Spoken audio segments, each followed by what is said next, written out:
Fala pessoal, sejam todos bem-vindos. Bora aqui para mais uma notícia, mais um conteúdo trazendo para vocês as últimas informações diretamente de Brasília e claro, diretamente dos Estados Unidos. Pessoal,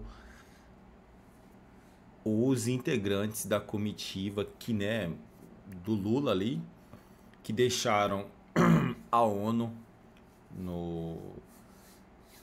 quando estava discursando ali o presidente de Israel, eles tiveram uma surpresinha neste sábado. Pessoal, acompanhe este vídeo até o final para não perder absolutamente nada da notícia. Não vai tomar muito seu tempo e você vai sair daqui muito bem informado. Pessoal, se inscreva no canal, deixe seu like e o seu comentário, que isso faz uma enorme diferença para a gente aqui dentro da plataforma. Agora, sem mais enrolação, bora pro conteúdo, bora pra notícia. Pois é, né? Viva a hipocrisia aí do governo de esquerda, né? Desse governo Lula, que adora pregar diversidade, viraram as costas aí para o discurso de Benjamin Netanyahu, não apenas o Brasil, mas várias delegações abandonaram o plenário da ONU nesta sexta-feira. Aconteceu isso em 2024, eles fizeram a mesma coisa e o Brasil saiu logo atrás do Irã. Vejam vocês. Agora, falaram tanto essa semana do abraço que o fascista, nazista, malvadão Donald Trump deu no Lula, exatamente aí nesse plenário, Lula saindo e o Trump entrando ali para o seu discurso. E aí, depois desse abraço, depois desse encontro de 39 segundos, até falei exatamente sobre esse encontro e o que está por trás deste encontro e das artimanhas de Donald Trump no artigo de hoje. Falou-se no tal encontro que logo depois não dá, a agenda do Lula está muito ocupada, o Lula está muito ocupado, imagina, está muito ocupado andando com gente que não quer saber dos pilares da civilização ocidental. Depois não tem, quem sabe, um telefonema. E o medo, o convite que Lula sempre fazia, chupando ali, jabuticaba, não, porque eu vou conversar, aquela bravata toda, eu vou conversar com o Donald Trump, mas o Donald Trump não quer conversar comigo. Vejam, é tudo uma falácia, porque em um encontro ao vivo, talvez até pelo telefone ali, ainda haja alguma proteção para questões incômodas. Mas eu tenho certeza absoluta que em um encontro ao vivo, e eu fiz uma lista hoje no meu artigo de possíveis perguntas de Donald Trump a Lula. E eu acho que uma delas, não coloquei no artigo, mas deixo aqui, uma delas, acho que seria essa aí. A delegação do senhor se levantou, a delegação do seu país se levantou diante do discurso do primeiro-ministro de Israel, Netanyahu, porque a ONU é exatamente o lugar para os países debaterem, discordarem, conversarem. Ali todo mundo tem que concordar com todo mundo. Nós vimos há 2 semanas o que a violência contra quem essa gente da esquerda, da extrema esquerda, e que Lula faz parte, a qual Lula faz parte, quando eles discordam veementemente, o que eles fazem? Eles matam. E na ONU seria exatamente a arena perfeita para você ouvir alguém que você discorda, que você tem posições completamente opostas, mas você ainda está ali. Agora, a questão é essa. O Lula vai ouvir essas perguntas incômodas de Donald Trump? Porque essa vai ser uma delas, das relações nada republicanas do Brasil com o Irã. Eu vi o Piotr e o Augusto, deixa só a gente recuperar esse vídeo do Netanyahu, o primeiro-ministro de Israel, quando ele começa a sua fala, então, e as delegações começam a virar as costas e deixar o plenário da Assembleia Geral da ONU.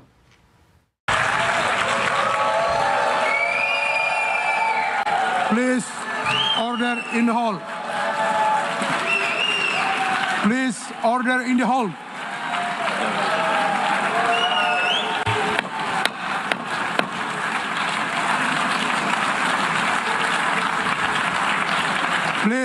order in the hall.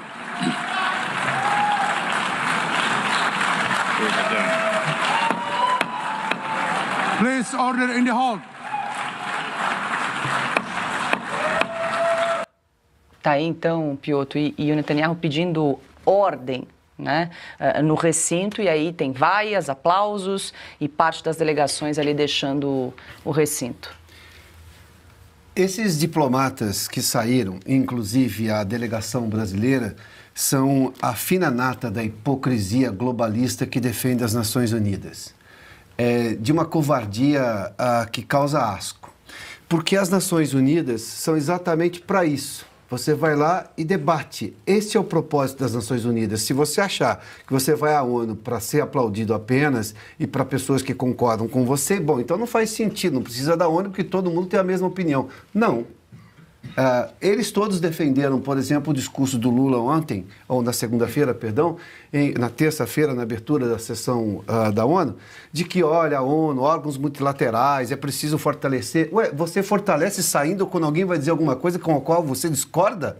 É de uma hipocrisia, de uma covardia, de uma falta de vergonha na cara desses diplomatas, entre os quais a comissão, os representantes brasileiros, que realmente você pode dizer a ONU não serve para mais nada. E são eles que estão fazendo a ONU não servir para mais nada. Quando o Donald Trump expôs, está no artigo que eu publiquei junto com a Ana para falar dessa reunião da ONU, é exatamente isso. Na hora que você tem uma opinião contrária, porque Israel tem uma opinião sobre aquela situação.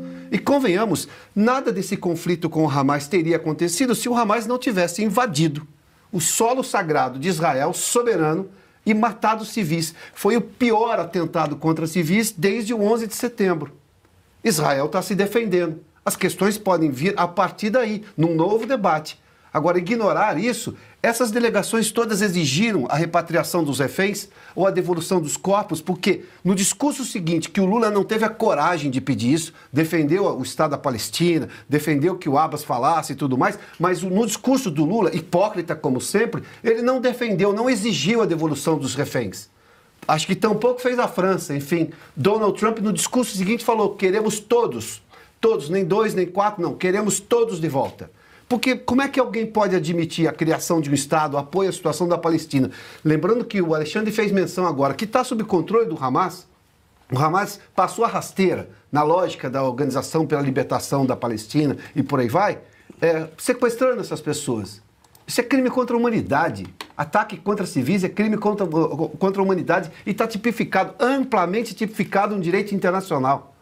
Aí quando vai o representante de Israel, que tem lugar, para usar uma expressão que eles adoram, tem lugar de fala garantido porque é uma nação representada, aliás, deve-se ao Oswaldo Aranha a criação do Estado de Israel, estou falando de um brasileiro, e ele tem lugar de fala sim.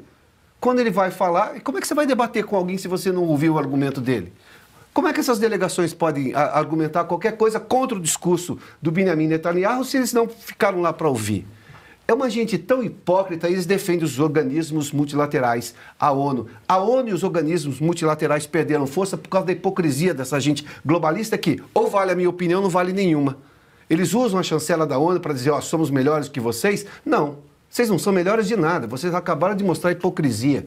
É vergonhoso ver. Eu preciso só retomar rapidamente. Quando eu estava na escola, que eu entendi o porquê que a ONU tinha sido criada, estou falando acho que da 7ª série, alguma coisa assim, acho que o professor Alg Pessotti falava desse assunto, e ele falava porque a Liga das Nações falhou depois da Primeira Guerra, e bom, então veio a Segunda Guerra, então vamos criar uma nova organização. Era essa a lógica da ONU, era esse o princípio da ONU. Aí essas delegações que defendem as Nações Unidas saem na hora que vão ouvir um argumento e um discurso de alguém com que elas discordam.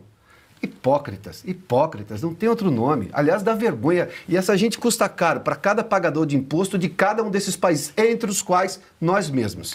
Augusto, eu queria te ouvir, porque em dado momento do discurso, o Netanyahu, sobre essa discussão da criação de um Estado palestino, ele compara, né, que dar um Estado à Palestina muito próximo de Israel seria o equivalente a dar um Estado da Al-Qaeda a 1 quilômetro de Nova York depois do 11 de setembro. Ele disse que isso seria uma insanidade. O que você acha dessa comparação que ele trouxe aí também durante o discurso? Pode ter sido uma comparação exagerada, porque dificilmente se repete uma situação como aquela das Torres Gêmeas. Mas Israel tem toda a razão. Essa delegação não me representa, esse governo não me representa. Tá? Eu sou inteiramente favorável a Israel.